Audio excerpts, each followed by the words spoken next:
संप्रभुता से एक इंच भी पीछे हटने को तैयार नहीं होगा। जब कोई दुकानदार अपने सबसे बेहतरीन ग्राहक को भारी छूट देता है, एक उदाहरण मैं आपको समझा रहा हूं, तो ग्राहक भी अपनी झोली छोटी नहीं रखता। भारत और रूस के बीच इस समय कुछ ऐसा ही व्यापारिक तालमेल चल रहा है। रूस पर पश्चिमी देशों के प्रतिबंधों के कारण जब उसका पारंपरिक यूरोपीय बाजार बंद हो गया, तो उसने भारत की तरफ दोस्ती का हाथ आगे बढ़ा दिया। भारत ने भी इस मौके को गवाया नहीं और रूस से जोरदार और अभूतपूर्व खरीदारी शुरू कर दी। आज की तारीख में भारत चीन के बाद रूसी जीवाश्म ईंधन का दुनिया में दूसरा सबसे बड़ा खरीदार बन चुका है। जी हां दर्शकों, दूसरा। रूस भारत को अंतर्राष्ट्रीय बाजारों के मुकाबले भारी डिस्काउंट यानी बड़ी छूट पर तेल दे रहा है, जिससे भारत को हर बैरल पर मोटी बचत हो रही है और हर भारतीय को इससे सीधा फायदा हो रहा है। तो चलिए अब आगे बढ़ेंगे। अब सबसे बड़ा और बुनियादी सवाल क्या है वो हम आपको बताते हैं। सवाल यह कि भारत ने आखिरकार अमेरिका और पश्चिमी देशों को ने इन प्रतिबंधों को पूरी तरह से नजरअंदाज आखिर क्यों किया। इसके पीछे किसी देश से कोई राजनीतिक दुश्मनी नहीं, बल्कि भारत के 140 करोड़ लोगों का शुद्ध आर्थिक हित और देश की चूल्हे चौके की सुरक्षा है। भारत एक विकासशील अर्थव्यवस्था है, जहां की एक बड़ी आबादी आज भी मध्यम और निम्न मध्यम वर्ग से ताल्लुक रखती है। अगर भारत अंतर्राष्ट्रीय बाजार से $100 प्रति बैरल के भाव से तेल खरीदता, तो देश में पेट्रोल डीजल की कीमतें 150 रुपए प्रति लीटर को पार कर जाती। इससे देश में माल ढुलाई महंगी होती और नतीजतन फल, सब्जी, अनाज से लेकर हर छोटी मोटी चीजें महंगाई की ऐसी मार पड़ती कि आम आदमी का जीना मुहाल हो जाता। भारत सरकार ने साफ कर दिया कि उसकी पहली जवाबदेही भारत की जनता के प्रति है, न कि किसी पश्चिमी देश के कूटनीतिक एजेंडे के प्रति। देश के विदेश मंत्रालय ने वैश्विक मंचों पर डंके की चोट पर यह कहा कि यूरोप पूरे एक दशक में जितना रूसी तेल गैस नहीं खरीदता, उतना वो कुछ घंटों में उपभोग कर लेता है और इसीलिए भारत को उपदेश देने के बजाय पश्चिमी देश अपने गिरेबान में झांककर जरूर देखे। भारत का यह फैसला इस देश की मजबूत संप्रभुता का प्रतीक है। जो लोग ये सोचते हैं कि भारत ने अमेरिका को नजरअंदाज करने का साहस पहली बार किया है, तो आप गलत है। थोड़ा आपको पीछे ले चलेंगे इस मामले में, क्योंकि उन्हें इतिहास के पन्नों को पलटने की बहुत सख्त जरूरत है। यह नए भारत की कोई तत्कालिक प्रतिक्रिया नहीं है जो सामने आई हो, बल्कि हमारी पुरानी और संप्रभु विदेश नीति का एक बहुत अहम हिस्सा है। इतिहास गवाह है कि भारत ने कब कब अमेरिका को नजरअंदाज किया और अपनी शर्तों पर दुनिया को चलाया है।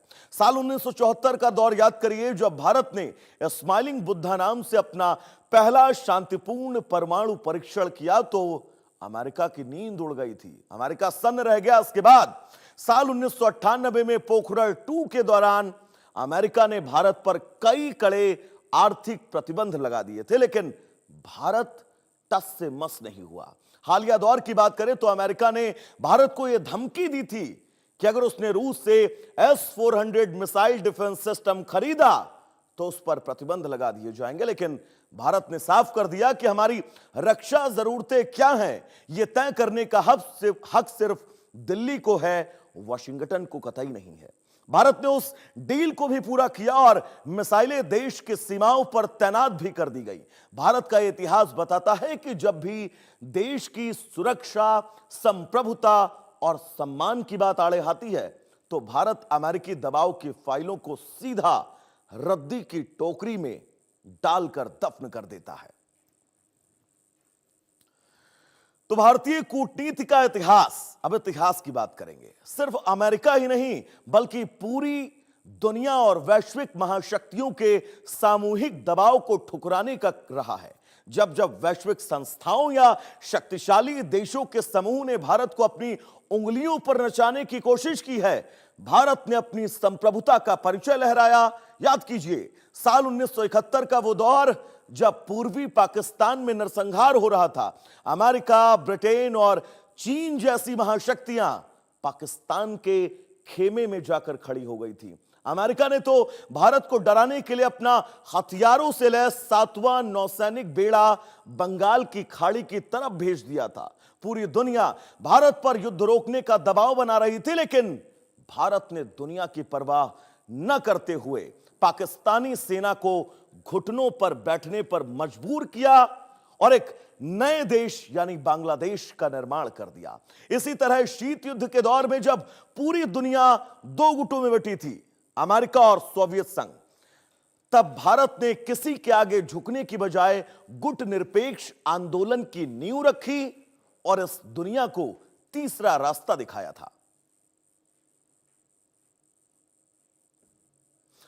तो दर्शकों, अब एक महत्वपूर्ण पहलू यह है कि भारत के इस आक्रामक और स्वतंत्र रुख को देखकर अमेरिका आखिरकार क्या कदम उठा सकता है, क्योंकि यह सोचने वाली बात है दोस्तों। क्या वो भारत पर सीधे आर्थिक प्रतिबंध लगाने की जरूरत करेगा? कूटनीतिक जानकारों का यह मानना है कि अमेरिका आज के दौर में ऐसा कोई आत्मघाती कदम कतई नहीं उठाएगा।